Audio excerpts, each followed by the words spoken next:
Hi, I'm Dr. Arno David Housman, and this is the YouTube version of Vital Signs, a public service program sponsored by Phelps Memorial Hospital in Sleepy Hollow, New York.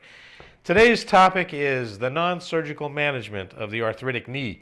We all know people, perhaps even ourselves, who have chronic knee problems that may require surgical knee replacement. However, there is a non-surgical treatment that you should consider before you have that knee replaced.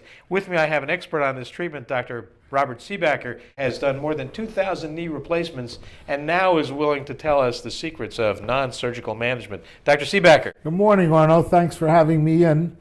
For the last 5 years, I've had a program of giving shots to suppress inflammation and pain in knees of arthritic patients, which I repeat, 2 in number, a week apart, every 3 months.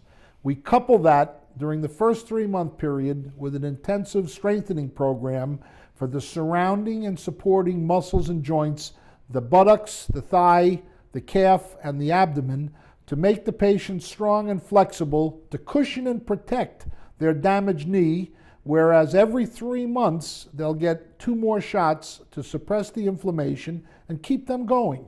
Okay, so there are 3 arms to the treatment. The first is managing the pain. How do we do that? We give shots of a water-insoluble steroid, like cortisone, but it stays only in the knee, goes nowhere else.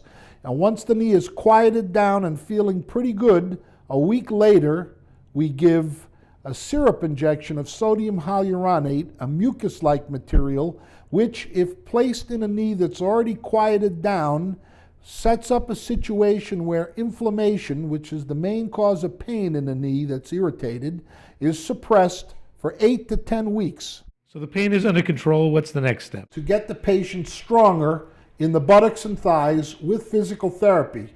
Once that's done, after 3 months of treatments, then they just have to do very simple maintenance exercises to keep them on plane.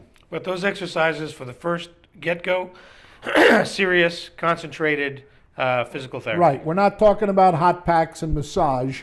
We're talking about strengthening. And occasionally, for some patients, they need anti-inflammatory pills as well to get through that first 3 months. But the majority don't need that. Now, since most of these people have gotten into their knee problem by being active in the first place, they're probably pretty good candidates for phase 2. Yes. And now phase 3, what does that consist of? Well, phase 3 is chronic maintenance and treatment. It's my responsibility to make sure that the people I'm treating this way don't deteriorate in any way other than aging naturally. We want to keep them healthy and active and happy. In some cases, they're putting off surgery so that they can get some specific work or social task done.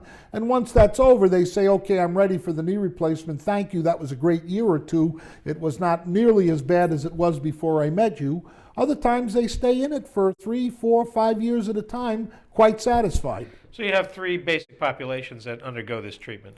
The person who's not quite ready for a total knee replacement, maybe just because they haven't deteriorated enough and want to avoid some other kind of procedure.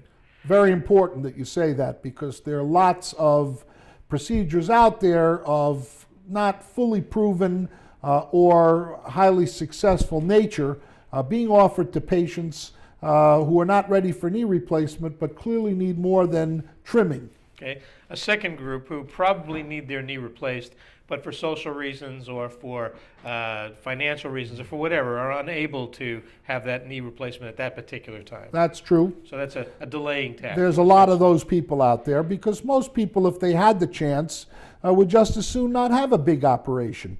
Even though knee replacement has improved a lot in the last 5 years, the average person, if they had a chance to put it off a couple of years, would be happy to do that. Third category, Right, which is the absolute non-surgical candidate, a person who's still uncomfortable and miserable enough so that they need something, at least non-surgical, to help them. We should remind people that they should be evaluated by their orthopedic surgeon.